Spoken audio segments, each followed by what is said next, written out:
Hindi po nila alam, ang rosaryo ay pumasok sa kasaysayan hindi bilang dekorasyon, kundi bilang sandata sa gitna ng digmaan. At hindi po ito katang-isip. Ito po ay nangyari talaga. At may kinalaman po ito sa isa sa pinakamapanganib na sandali ng kasaysayan ng Kristyanismo. Now, taong 1571, ang Europe po ay nasa bingit ng pagbagsak. Ang Ottoman Empire ay patuloy po na lumalawak. Isa-isang bumabagsak ang mga Christian territories. Parang apoy po na kumakalat sa tuyong damo. At ang susunod na target, ang Rome. Kapag bumagsak ang Rome, hindi lang po isang lungsod ang mawawala. Mawawala ang sentro ng Kristyanismo. Mawawala ang misa, mawawala ang simbahan, at sa mata po ng marami, matatapos po ang Kristyanismo. Takot po ang buong Europa. Pero may isa pong tao na hindi po natatakot. Ang Santo Papa noon ay si Pope Pius V. Wala po siyang malaking hukbo, wala po siyang sapat na armas, wala siyang pera para tapatan ang kalaban, pero may hawak siya na tila walang halaga sa mata ng mundo, isang rosaryo. Sa halip po na mag-utos ng digmaan, nagbigay po siya ng kakaibang panawagan, manalangin ng rosaryo. Hindi po espada, hindi po barel, hindi po politika. Rosaryo. Tinawag niya ang buong mundo, mga sundalo, mga madre, mga ina, mga bata, at sinabi niya na ipagdasal ninyo ang laban na ito. Dahil ang laban na ito ay hindi lang laban ng tao. Ito ay laban ng kaluluwa. Now, dumating nga po ang araw ng labanan, October 7, 1571, sa dagat nagharap po ang dalawang pwersa. Ang Christian fleet laban sa Ottoman Navy. Mas kaunti po ang Kristiyano, mas mahina, mas dihado. Sa mata nga po ng mundo, wala silang pag-asa. Habang sumasabog nga po ang kanyon sa dagat, ang Santo Papa po sa Rome ay hindi po nakikipagdigma gamit pong armas. Naglalakad siya, hawak ang kanyang rosaryo, at umiyak habang nananalangin. At doon nga po, may nangyari. Isang bagay po na hindi may paliwanag ng simpleng military strategy. Biglang nagbago po ang hangin. Ang direksyon po nito ay pumabor po sa mga Kristiyano. Ang kalaban ay nalito. Ang formation ay nasira. At ang laban po ay nagbago. Ang tinawag po ng history books na unexpected wind shift para sa simbahan, ito ay himala. At ang resulta nga po, panalo ang Kristiyano. Ang Battle of Lepanto ay naging isa po sa mga pinakamahalagang tagumpay po sa kasaysayan ng simbahan. Hindi po dahil sa lakas po ng armas, kundi dahil po sa kapangyarihan ng panalangin. Now, dahil po sa hindi mapaliwanag na tagumpay na iyon, ang simbahan po ay hindi na nahimik. Hindi nila ito itinuturing na simpleng swerte. Hindi nila ito tinawag na coincidence. Sa halip po, kinilala nila ang kamay ng Diyos. At sa pamamagitan ng mahal na Birhen, naku po, idinakila ang isang bagong kapistahan. Ang kapistahan ng Our Lady of the Rosary. Hindi po ito basta selebrasyon lang. Ito po ay isang deklarasyon. Isa pong paalala sa buong mundo na ang laban ng tao ay hindi lamang nakikita ng mata.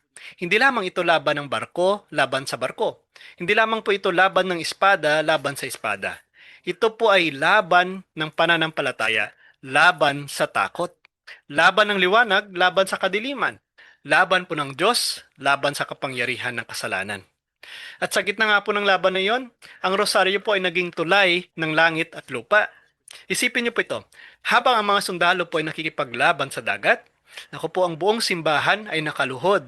Habang ang mga kanyon ay sumasabog, ang mga labi ng mga namamatay ay bumibigkas ng Aba, Ginoong Maria, at sa bawat dasal po isang biyaya po ang bumababa. Sa bawat dekada, isang pader ng proteksyon ang nabubuo. Kaya ang tagumpay po ng Lepanto ay hindi lamang po military victory. Ito pa ay spiritual victory. At mula noon po hanggang ngayon, ang kapistahan ng Our Lady of the Rosary ay paalala. Kapag ang tao ay nagdarasal, ang Diyos ay kumikilos. Kapag ang simbahan ay nagkakaisa sa panalangin, ang imposible po ay nagiging posible. Ngayon po itong tanong ng marami, bakit tinatawag na sandata ang rosaryo? Hindi ba parang sobra naman? Hindi ba parang exaggeration naman? Hindi po. Dahil kung nauunawaan mo ang turo ng simbahan, may intindihan mo po na ang buhay Kristiyano ay hindi po piknik. Ito po ay digmaan. Hindi po laban sa kapwa-tao, kundi laban sa kasamaan. At dito na po pumapasok ang malinaw na babala ng Biblia. Ephesians chapter 6 verse 12 sinasabi, ang ating pakikipaglaban ay hindi laban sa laman at dugo. Ibig sabihin po nito, hindi po tao ang kalaban mo, hindi po kapitbahay, hindi po gobyerno, hindi po ibang relihiyon. Ang kalaban mo ay hindi nakikita. Ito ay tukso, kasalanan, kasinungalingan, espiritu ng kadiliman. At kung ang kalaban mo ay espiritual, anong kailangan mo? Espiritual na sandata. Hindi po sapat ang talino, hindi po sapat ang pera, hindi po sapat ang lakas. Kailangan mo ng panalangin. At isa po sa pinakamakapangyarihang panalangin na ibinigay po ng simbahan ay ang rosaryo. Hindi po ito imbento lang ng tao. Ito po ay hinubog ng kasaysayan, mga santo, at mga karanasan po ng simbahan sa spiritual warfare. Kaya kapag sinasabi po ng simbahan ng rosaryo ay sandata, hindi po ito metaphor lang. Ito ay realidad sa spiritual world. Ngayon po, linawin po natin. Ang rosaryo po ay hindi magic, hindi po ito anting-anting ha. Hindi po ito automatic na paghawak mo ay safe ka na agad. Hindi po. Ang rosaryo po ay makapangyarihan hindi po dahil sa beads, kundi dahil po sa nilalaman nito. At ito po ay panalangin na nakasentro kay Kristo. Dumadaan po sa pamamagitan ng mahal na Birheng Maria at inuulit upang palalimin ang pananampalataya. Kaya bawat Hail Mary po ay hindi po walang saysay. Ito po ay pag-alaala sa pagkakatawang tao ni Kristo. Pagninilay sa buhay, paghihirap at kaluwalhatian niya. At pagsasanay din po ng isip at puso sa kabanalan. At narito nga po ang sikreto. Ang paulit-ulit na panalangin po ay hindi para sa Diyos. Ito ay para baguhin ka. Kapag inuulit mo po ang rosaryo, unti-unti pong lumalalim ang iyong pag-unawa, unti-unting lumalakas ang iyong pananampalataya, unti-unting nawawala ang kapangyarihan ng tukso. At habang ikaw ay nananalangin, may nangyayari po sa spiritual realm na hindi mo nakikita. Ang tukso ay humihina, ang kasinungalingan ay nabubunyag, ang kaluluwa ay pinapalakas. Kaya hindi po aksidente na ang mga santo ay laging may hawak na rosaryo. Hindi po dahil tradisyon lang, kundi dahil alam nila kung paano ito gumagana sa laban. Ngayon, totoo po na wala tayong nakikitang laban tulad po ng Lipanto, wala pong barko na nagbabanggaan, wala pong kanyo na sumasabog sa dagat. Pero huwag ka pong magkamali. May digmaan pa rin. At mas delikado ito ngayon. Dahil hindi mo po ito nakikita, ito po ang modern battlefield. Tukso sa araw-araw, kasalanan na ginagawang normal, pagkalito sa katotohanan, pagkawala ng pananampalataya, pag-atake sa pamilya, paglayo sa Diyos. At ang pinakamasakit po dito, maraming tao po ang hindi alam na sila ay nasa gitna ng laban. Walang alarma, walang warning, unti-unti silang nahihila palayo sa Diyos. At dito na nga po pumapasok ang rosaryo.